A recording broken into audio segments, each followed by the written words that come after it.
mistake 2 weeks ago to conflate the very sad and difficult case of a particular colleague. Mr. Speaker, I apologise unreservedly for the offence that it has caused up and down the country.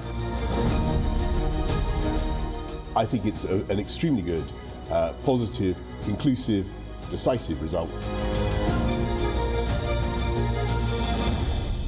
And when we had the biggest war in Europe for 80 years, Mr. Speaker, that is exactly the moment that you'd expect a government to continue with its work.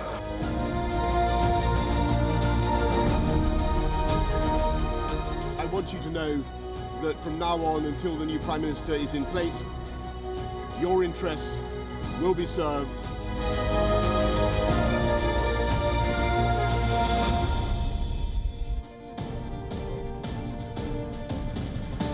Boris Johnson is often known as a master of political survival. Throughout the career, the UK Prime Minister has been lucky. He survived multiple scandals that would have sunk his rivals. But this time around, he faced a moment of truth. His ability to escape controversy finally ran out.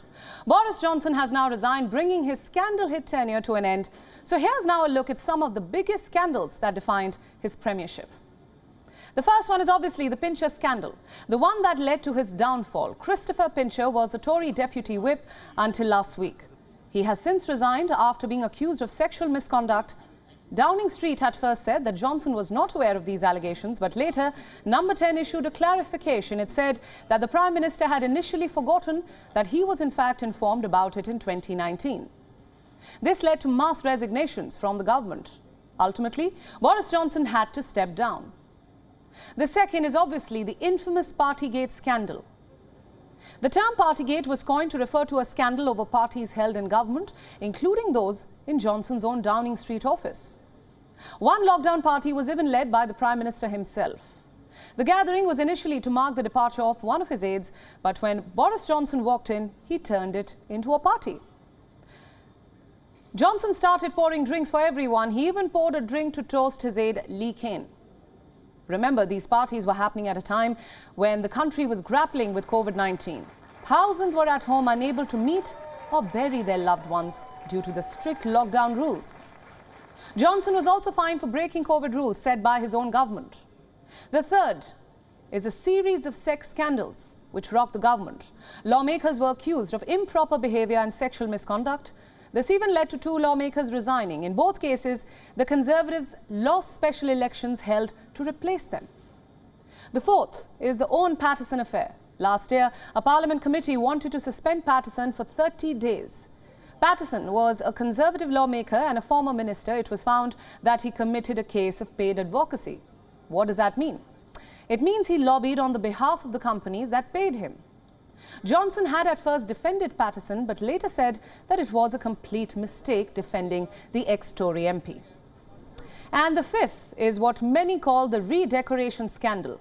Johnson's Downing Street flat was refurbished by a celebrity designer. This refurbishment even included gold wallpaper. Johnson usually receives an annual grant to redecorate, but the cost to redecorate was more than 3 times higher than what was allowed. The work was initially paid for by the Cabinet Office, but later it was found that most of the costs were funded by a Tory donor.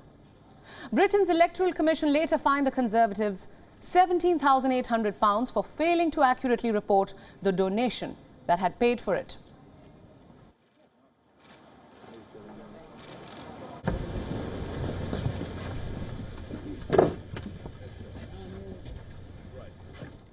Now, joining us live on this broadcast from London is Adam Schwartz. He happens to be a writer and a political commentator. Adam, thanks so much for joining us on WION World is One. This, of course, has been big news coming in from the UK today. Boris Johnson resigning. We've had global reactions pouring in. Ukraine has praised his leadership. Russia, on the other hand, is celebrating. They are saying that we didn't like Bojo either. Ireland's Prime Minister has called this an opportunity. How do you think his resignation will impact the geopolitics in the region? Well, I think it's certainly true to say that Boris Johnson had been a sort of a major figure in support, certainly in support for Ukraine following Russia's invasion beginning in February of this year. I do think it's worth cautioning, however, the lines that come out of the Kremlin. Of course, there's been a huge amount of scandal and sort of curiosity over Russia's involvement in the Brexit vote in 2016, which, of course, as we know now, ultimately led to Boris Johnson's ascension to Downing Street. And so to some extent, I think, some people will say, in fact, that, Boris Johnson weakened the UK because of taking the UK out of the European Union. And so to some extent, the Russians may, in fact, be upset that Boris Johnson has gone.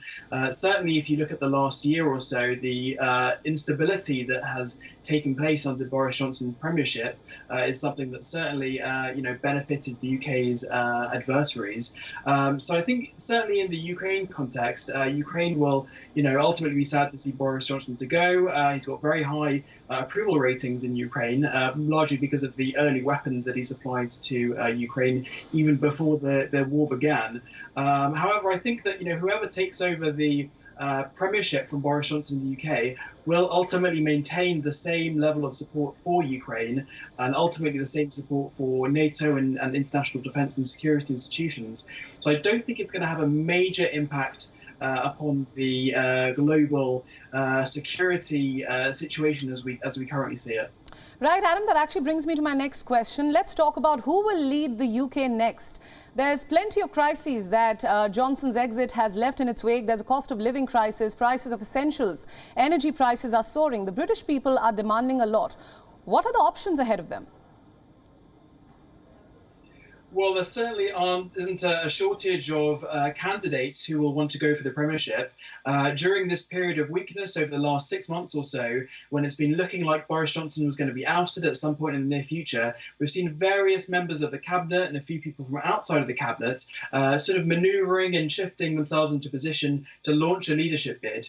I think until recently, we'd seen former Chancellor Rishi Sunak had been sort of the heir apparent to take over, largely because of his popularity. However, we massively saw his popularity drop following his receipt of a fixed penalty notice for the event that he attended in Downing Street during the lockdown, and also a number of tax scandals involving his family. So I think ultimately, it's unlikely that it'll be him, although still possible. But the party really has several other options as well. Ben Wallace has topped the poll in a YouGov poll of Conservative Party members today, who's the current defence minister. He's considered really a very stable candidate, a very popular individual within the party, and has really respect from across the political spectrum. But we may also see others such as Liz Truss, who's the Foreign Secretary, go for it. Right, Adam, thank you so much for all those inputs. We'll continue to track this story. Thanks for joining us on WION Fineprint. Good to be with you. Now, our correspondent Sally Patterson has sent us more details about what this means for the UK. She sends this report from Westminster in London. Take a look.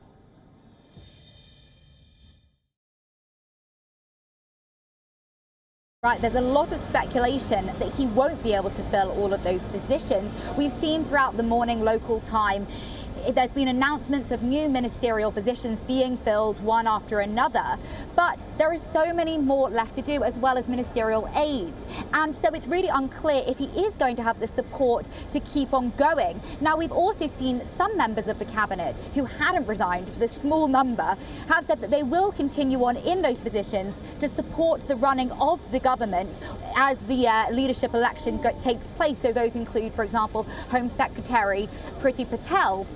But, as you mentioned earlier, Liz Truss, the Foreign Secretary, could well be on her way back to start her own leadership bid. So there's no doubt that some people who are either in the government as we speak or maybe soon asked to be in the government actually would rather use that time to start working on their own campaigns for an election that's likely to take place as soon as this summer. So it really is going to be still very much up in the air as to whether he is able to continue as Prime Minister, getting things through government, getting things through Parliament, keeping the country running when he has lost so much support. Boris Johnson has resigned as Britain's Prime Minister, but who will replace him as the leader of the Conservative Party? The problem with the Conservatives is the lack of a potential successor. There are several options, but none of them quite measure up. The first one is Rishi Sunak, UK's former Chancellor of the Exchequer. He has often been seen as the heir in waiting. But Sunak's popularity has plunged after a series of controversies. He is weighed down by policy blunders and his own scandals, and was also fined for attending Johnson's birthday party. The second is Liz Truss. The Foreign Secretary is the darling of the ruling Conservative Party's grassroots. She has regularly topped polls of party members. Truss has a carefully cultivated public image. The 46-year-old initially campaigned against Brexit, but after the referendum, she had changed her mind. However, Truss lacks voter appeal. Some Conservatives even doubt her capability to keep them in Parliament. The third option is Ben Wallace. The 52-year-old has taken over Truss to become the most popular government member among the Tories. This is due to his handling of the Ukraine crisis.